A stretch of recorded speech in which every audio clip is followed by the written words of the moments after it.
Bonsoir, nous sommes le mercredi 23 mars. Merci de nous retrouver pour cette nouvelle édition du 7-8, le journal. Comme chaque jour, nous revenons sur votre actualité locale avec nos invités, également les journalistes de la rédaction. On commence tout de suite avec les titres de cette édition. Aujourd'hui a eu lieu le conseil d'installation d'un nouvel EPSI, l'établissement public de coopération interdépartementale des Yvelines et des Hauts-de-Seine. Patrick Devedjian et Pierre Bédier ont été élus respectivement président et vice-président de ce conseil, une première étape concrète du rapprochement entre les deux départements. Et ce matin, Thierry Mondon, le secrétaire d'État chargé de l'enseignement et de la recherche, était en visite sur le plateau de Saclay, un moyen de célébrer l'entrée en tutelle de l'UVSQ avec la plateforme de recherche Ipanema du CNRS. Situé au synchrotron Soleil, ce laboratoire étudie les matériaux anciens depuis 2010. Et enfin, samedi 26 mars, au Clé-sous-Bois, les adhérents de l'Association des diabétiques des Yvelines tiendront leur assemblée générale annuelle, l'occasion de présenter les avancées technologiques pour aider les diabétiques dans leur traitement. Pour nous en parler, notre invitée de ce soir, Martine Morival, présidente de l'Association des diabétiques et des Yvelines. Et pour commencer tout d'abord ce journal, cette information, la nuit dernière a été particulièrement agitée à Plaisir.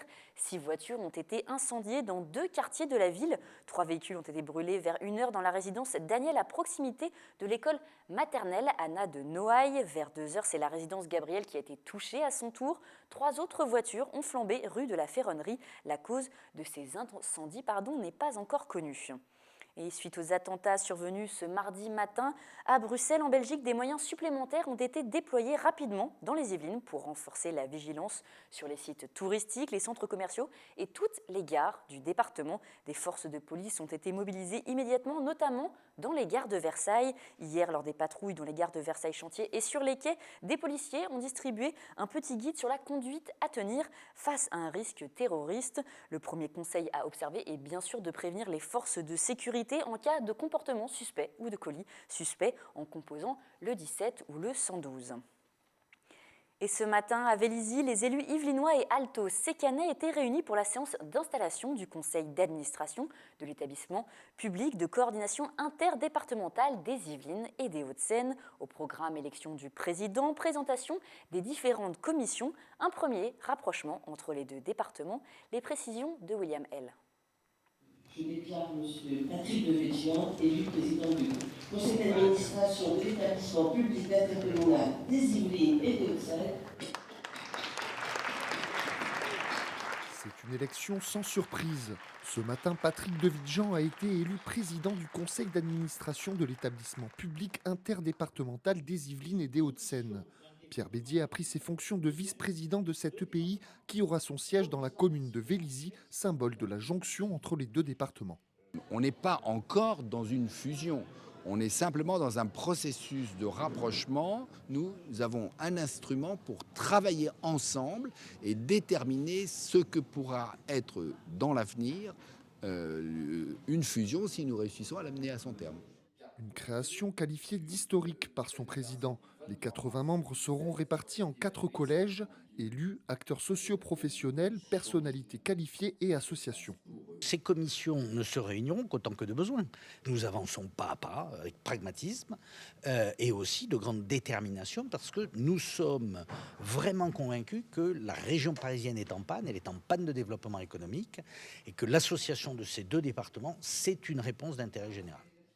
Un rapprochement qui tend vers une fusion discutée au sein même de la majorité. Ma principale crainte, c'est l'éloignement des centres de décision. Aujourd'hui, les Yvelinois, ils viennent à Versailles. La préfecture, elle est à Versailles. Demain, si on avait une fusion des deux départements, est-ce que ça veut dire qu'il faudra aller jusqu'à Nanterre ? Je trouve contradictoire à la fois d'avoir augmenté massivement les impôts pour garantir notre indépendance et ensuite venir se marier avec les Hauts-de-Seine. Un rapprochement qui a déjà commencé. Avant la création de cet EPI, les services d'archéologie avaient déjà fusionné. Il en sera de même pour le parc automobile. En ce qui concerne les prochaines réunions, aucun calendrier n'a encore été avancé.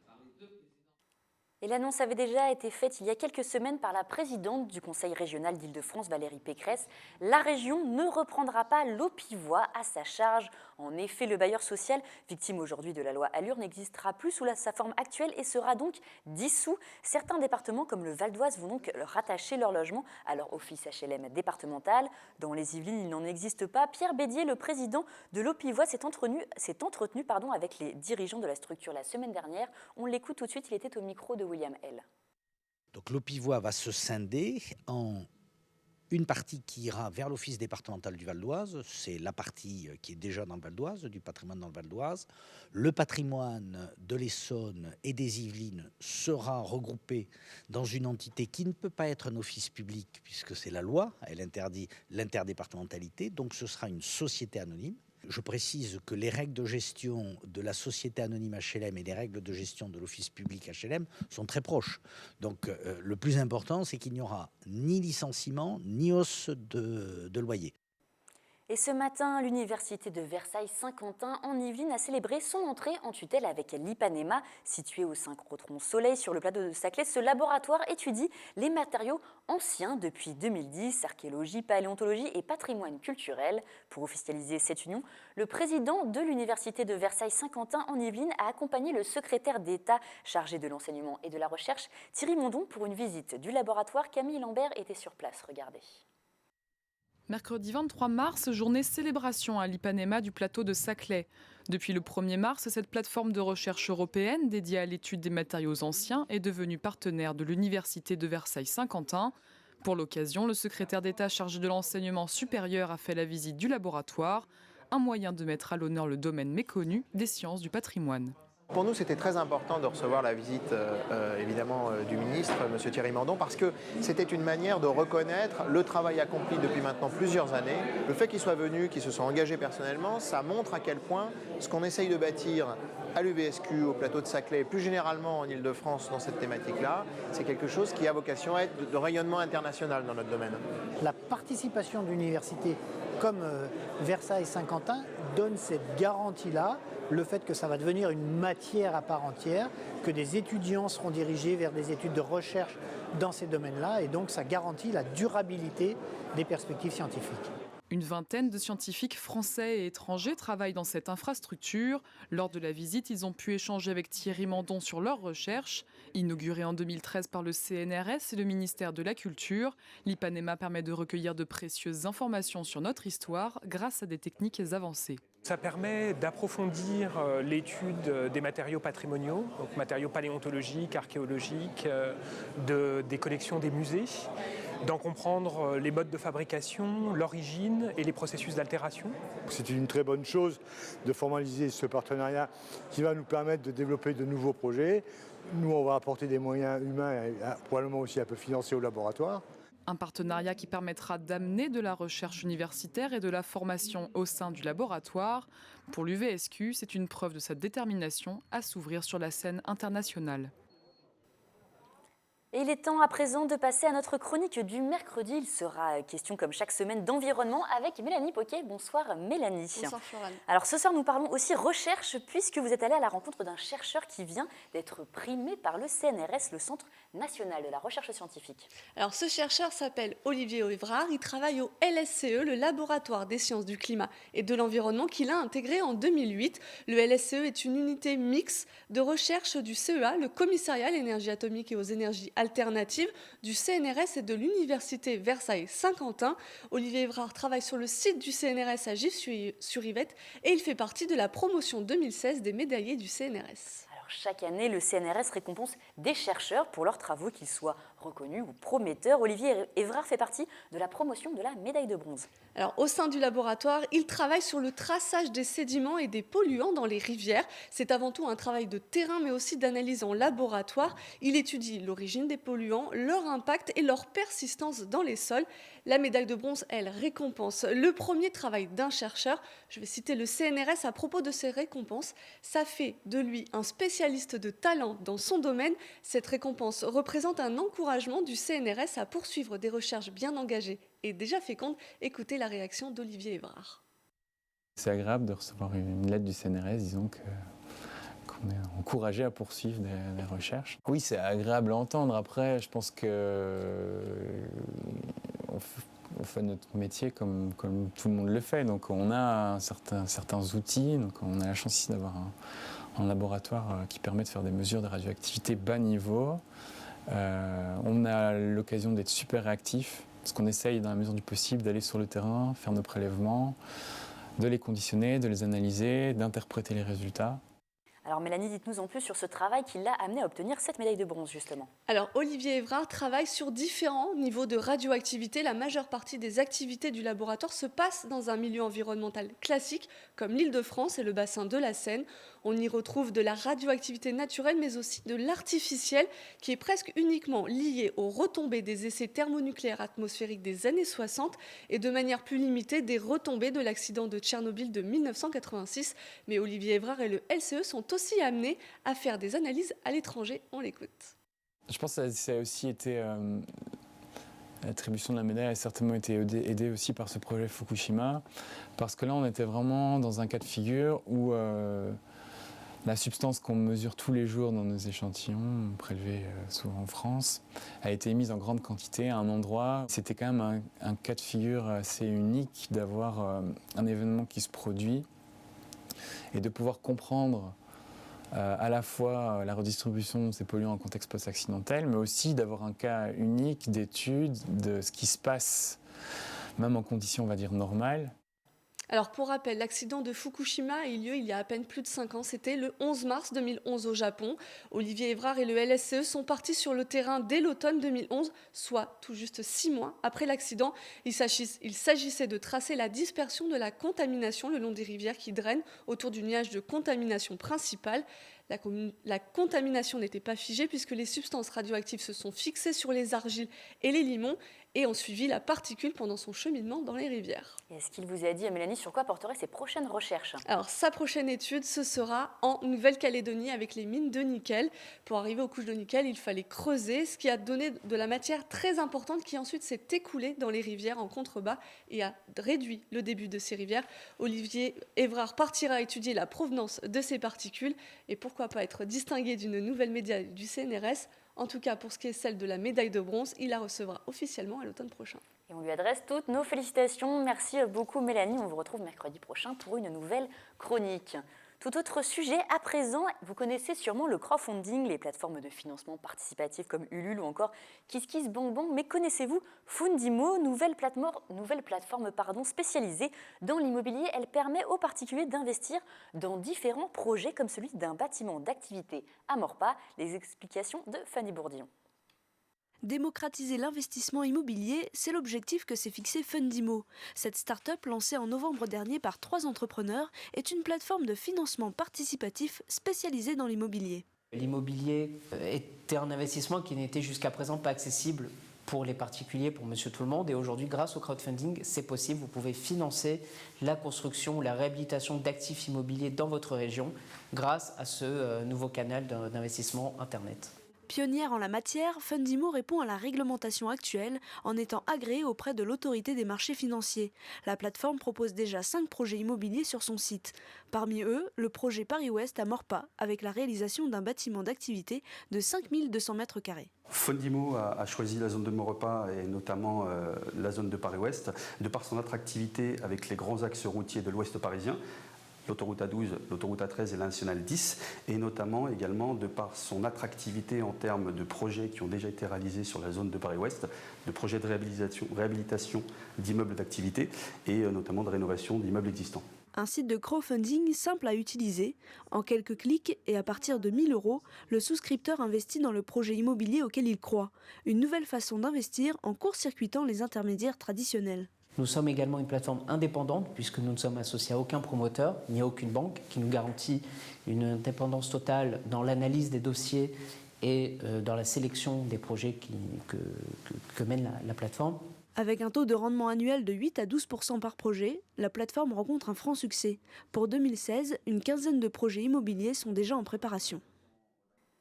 Et samedi 26 mars se tiendra à Villepreux l'Assemblée générale des diabétiques des Yvelines. Pour nous en parler ce soir, Martine Mourival, présidente de l'Association des diabétiques des Yvelines. Bonsoir à vous. Bonsoir. Merci d'être venue sur notre plateau.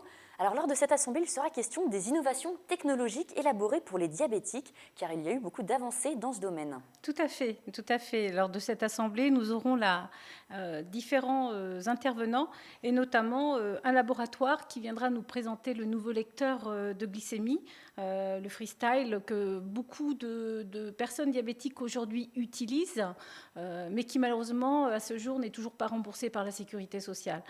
C'est un système qui permet à chacun de pouvoir contrôler sa glycémie uniquement grâce à un capteur et sans pour autant devoir se piquer les extrémités des doigts, ce qui rend beaucoup plus agréable quand même la prise en charge du diabète. Donc cela va changer beaucoup le quotidien finalement des malades, des diabétiques? Également des enfants, puisque la grosse problématique aussi tourne au niveau des enfants. Nous aurons également l'intervention des paramédicaux de la clinique de Trappes qui viendront nous présenter également la nouvelle pompe à insuline associée à un capteur de glucose qui est également une nouveauté. Donc je pense que ce sera un moment idéal pour pouvoir avoir une bonne compréhension de tous ces nouveaux outils. Donc finalement, la recherche investit quand même un petit peu et met les moyens pour aider les personnes qui sont atteintes du diabète? Nous sommes en pleine innovation au niveau du diabète. La vie des gens aujourd'hui atteints par cette pathologie qui malheureusement est chronique et qui ne se guérit pas dans le temps, voit apparaître de nouvelles technologies dont le but sera forcément d'améliorer leurs conditions de vie au quotidien. Et ça, c'est une plus-value énorme pour chacun. Alors vous avez quelques 200 adhérents, un petit peu plus dans votre association. Beaucoup plus de gens sont touchés globalement dans les Yvelines par justement le diabète? Le diabète touche pas forcément les habitants des Yvelines. C'est une maladie pandémique qui aujourd'hui au niveau mondial, on se retrouve à peu près avec 285 millions d'individus touchés par cette maladie. En France, on est à peu près à 3,5 millions d'individus.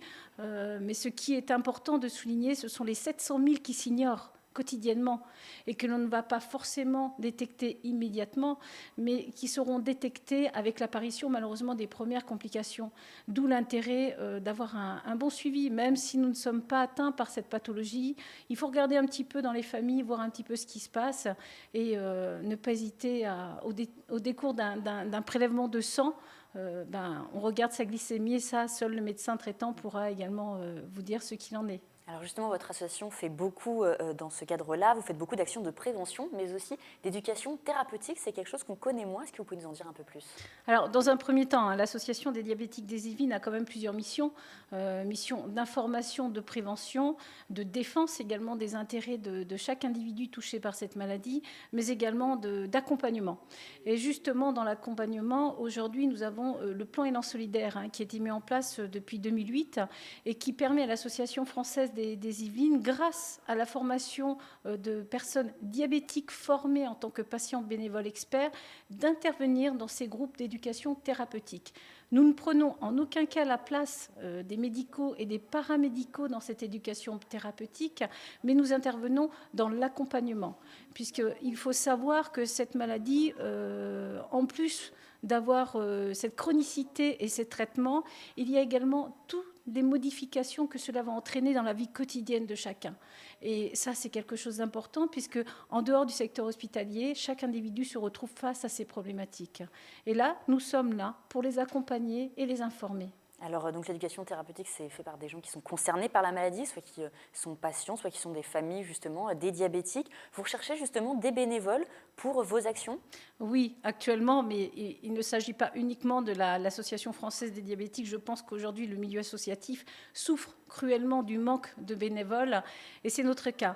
Donc, j'ouvre vraiment de manière ouverte à tous cette porte de pouvoir venir nous rejoindre et nous consacrer un petit peu de temps pour pouvoir nous aider dans toutes les démarches que nous effectuons, puisque nous avons quand même différentes missions. Nous intervenons dans des conférences débats, des ateliers, des stands, des conférences, des forums santé.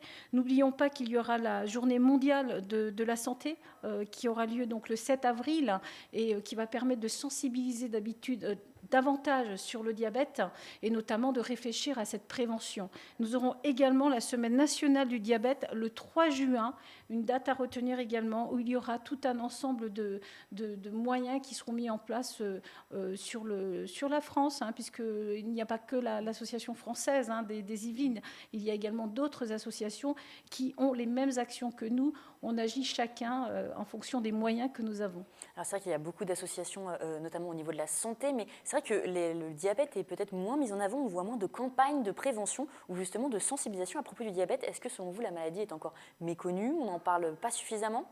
Alors le diabète est une maladie qui est connue, on en parle.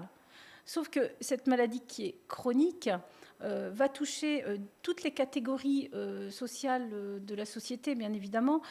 Et dans cette prise en charge, on aura des gens qui auront des moyens adaptés, avec un encadrement tout à fait suffisant, et ils vont pouvoir continuer à vivre avec cette maladie en étant totalement épanouis. Mais nous avons également toute une autre partie de la société qui, malheureusement, vit dans une précarité qui est en train de s'accroître dans le temps. Et là, par contre, il faut vraiment les accompagner. Et c'est vraiment toute cette partie de population qui, aujourd'hui, est en train de prendre quand même de l'importance dans cette société. Et c'est sur cette partie de population que le travail est vraiment important. L'information existe, la prévention existe, l'accompagnement est à développer. Et là, il y a tout un travail à faire encore en profondeur. Une dernière question avant que notre entretien touche à sa fin. Vous allez faire des actions justement avec des diététiciens pour justement que les enfants soient plus informés, peut-être plus pris en charge, notamment à Trappes. Alors, au niveau de l'Institut de la promotion de la santé où se trouvent nos bureaux, en fait, nous allons mettre en place une permanence le premier mardi de chaque mois à partir du mois d'avril, avec la présence d'une diététicienne qui accueillera, que ce soit des familles avec des enfants, voire des adultes tout simplement, et pouvoir leur prodiguer des conseils au niveau de l'alimentation. Puisque, encore une fois, vous avez tous les conseils qui sont donnés en secteur hospitalier, etc. Mais une fois que vous vous retrouvez seul à la maison et en fonction, encore une fois, de vos moyens et de votre mode de vie, il n'est pas toujours facile d'adapter. Merci beaucoup, Martine Maurival. Alors, je le rappelle, donc, c'est samedi 26 mars, l'Assemblée générale des diabétiques des Yvelines qui se tiendra à Villepreux. Si vous voulez plus d'informations, n'hésitez pas à consulter le site internet afd70.fr qui se trouve en bas de votre écran. Et depuis la rentrée scolaire, plus d'une vingtaine de classes élémentaires Ini-Montaigne bénéficient du dispositif national École et Cinéma. Ce programme permet de développer chez les plus jeunes une culture cinématographique. Sephora Namani et Patrick Jacques de Dixmude se sont rendus à la salle Jacques Brel de Montigny-le-Bretonneux pour la 3e projection des classes de CE2, CM1 et CM2 de l'école Poirier-Saint-Martin. On regarde ça tout de suite. Maintenant, cette bicyclette, selon toi, qu'est-ce qu'elle apporte ? Elle signifie quoi? Pourquoi il y a une bicyclette dans les 3 films? Elle représente quoi? La liberté, exactement, dans le voleur de bicyclette. Pleurer, rire, rester interdit devant un film, autant d'émotions que le dispositif national École et Cinéma offre aux enfants de 4 écoles Ini-Montaigne au cinéma Jacques Brel. 3 films différents choisis pour leur vertu pédagogique sont diffusés aux élèves d'une vingtaine de classes pour illustrer la diversité des genres, des époques et des sensibilités du patrimoine du 7e art. Ça nous paraît être un biais évident à mettre en place pour leur permettre de s'approcher d'une certaine forme de culture et notamment de mettre tout le monde sur un pied d'égalité. Donc au moins, on sait qu'à l'école, tous les enfants auront la possibilité de pouvoir assister à la projection de films qui font partie du patrimoine français. Ces films permettent de découvrir des langues étrangères par la version originale et le noir et blanc. Ces projections sont ensuite accompagnées d'une action pédagogique menée par la direction de la culture de la ville. L'enseignant dispose également d'un livret pour chaque enfant afin de poursuivre le travail d'exploitation du film en classe. On parle de ce qui s'est passé pendant le film, de ce qu'on a vu, des points communs entre tous les films. On voit comment c'était dans le temps, par exemple. Dans le voleur de bicyclette. Dans Wajda, on voit qu'il y a des pays qui ont moins de chance que nous, qui n'ont pas autant de liberté que nous. Donc c'est bien de voir les différences. On étudie chaque film, alors que chez nous, on peut voir des films où on ne comprend rien et on n'en parle pas. Ce dispositif en cours d'expérimentation cette année devrait être renouvelé l'an prochain. Il complète pour la ville les dispositifs collège et cinéma et lycéens et apprentis au cinéma. Et enfin, avant de nous quitter, cette information qui est tombée aujourd'hui, selon les données transmises par AirParif, le seuil de pollution atmosphérique aux particules sera atteint le jeudi 24 mars. Donc demain, la préfecture conseille à la population, et plus spécifiquement aux catégories de la population particulièrement vulnérables, comme les femmes enceintes, les nourrissons et les jeunes enfants, de réduire ou d'éviter les activités physiques sportives intenses. Il est également conseillé d'emprunter prioritairement les réseaux de transport en commun, de privilégier les modes actifs de déplacement comme le vélo ou la marche, le covoiturage, et de réduire votre vitesse sur l'ensemble de la région Île-de-France. Vous êtes prévenus, voilà, prenez vos précautions. Tout de suite, vous retrouvez Sephora Namani pour un nouveau numéro de Kiosque, votre magazine culturel sur Saint-Quentin en Yvelines. C'est la fin de cette édition. Je vous retrouve demain à la même heure pour le journal. Je vous souhaite une excellente soirée.